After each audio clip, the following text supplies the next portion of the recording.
Ta tararara ta tararara. Yes, ni chef Uwiringirwa Alve. Turatumiye mu gikoni cyacu aho tugiye kubategurira breakfast.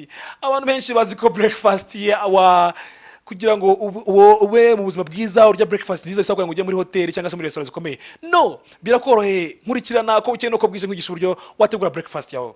Turategura breakfast nziza cyane ya veg omelette. Veg omelette isobanura ngo vegetable omelette. No kuvuga ngo ni imboga zivanze n'umureti. Hanyuma dukora icyo bita bread toasted omelette. No kuvuga ngo n'umugati utoasted urimo omelette. No kuvuga ngo toastinga no ufata umugati ugasa nk'ushiriza ariko uvanzemo n'umureti. Hanyuma veg omelette ni imboga zivanze n'imo n'umureti.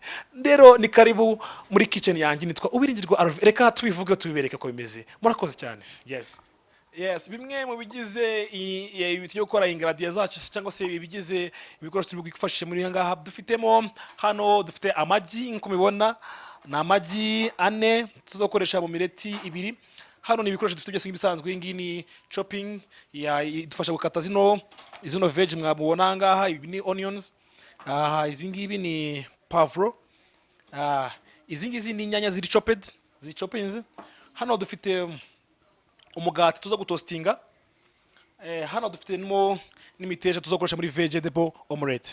Tukaza kugira ikirungo bita turmeric powder. Turmeric powder ni powder ifasha kugira ngo bizane flavor nziza, impumuro nziza, bigire n'uburyohe bwiza cyane bushimishije.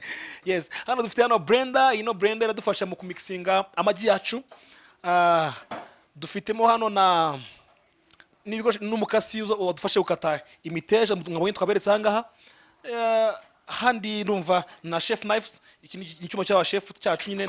Yes, ngayo amafunguro yacu nugo okateguye ngaya breakfast yacu ngiyi ni vegetable omelette na bread toasting. Ngira ngo nuko isa murano ko biteye ni bimeze neza biryoshye cyane. Wow, ngira ngo abantu bashaka kugira ngo bashyira akantu baganguze singo ngo bajye muri gym gusa, ariko wanza utegura amafunguro biroroshye cyane. Nkurikirana nkugisha uburyo wategura amafunguro ukamera neza, ukabyibuha kamera neza, utitwaje ibyuma gusa. Mwakoze kunkurikirana aho utaha. Ni chef Alve, murakoze cyane, turabashimiye kandi.